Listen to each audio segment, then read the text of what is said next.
Let me do it. Assalamu alaikum and welcome, Taha. How are you and how are you enjoying the session today? Walaikum salam, sir. I'm very well, and this session is very informative, and thank you for conducting it, sir. The pleasure is all mine. Taha, would you like to quickly introduce yourself before we discuss about your question? Absolutely, sir. So I'm an ACCA member. I've been working since over 8 years at 4 different banks, which includes Habib Bank, ICBC, Bank Alfala, and Telenor Microfinance. However, since the last 1 year, I've been working towards a startup, which I've been working, and we've pitched it to a corporate. It's a fintech startup.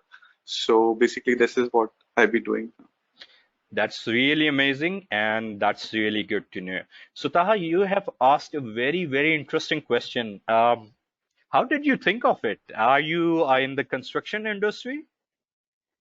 No, sir, but we are very interested in this low housing project scheme projects actually. And we actually pitched, I don't know if I should say this because I have an NDA signed with the corporate, but we wanted to explore this avenue of 3D printing with one of the corporates building this low cost housing. I think if people are aware, if they've been following news, just recently, Dubai, there was a municipality company that was built by a 3D printing company. Yeah. So we have an interest over there, and we've been looking at options, and this certain corporate is also interested in hearing us out. So this is why I came up with this question. That is really, really amazing, Taha, and it would be great for Pakistan. This is a really good question you have asked, and let me tell you why did the government enforce this? The thing is this, the government is focusing on two things. Number one, it wants the construction industry to start immediately and for the rest of this year, which is expected to be hit the most by this ongoing economic crisis, and not just in Pakistan, throughout the world.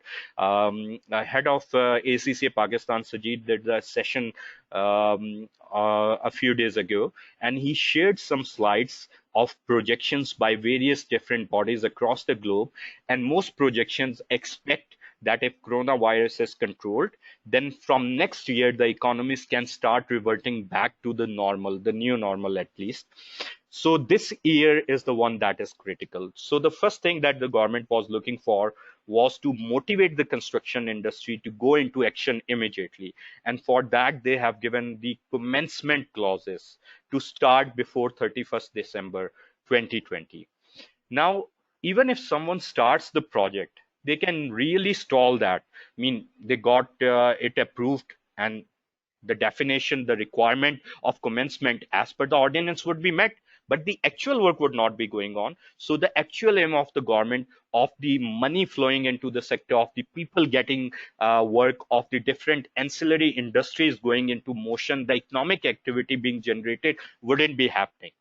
I hope you are with me. So just think about the commencement requirement. The commencement was only approval of the map or the plan.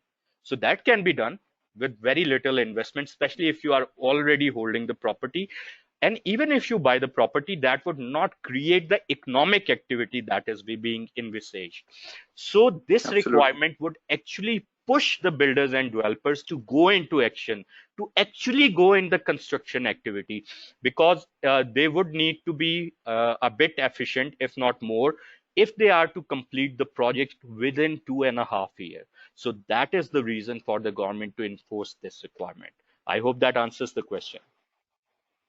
It does, sir. Absolutely. Thank you so much, sir. You are most welcome. You can mute yourself again. Let's continue with the other questions now.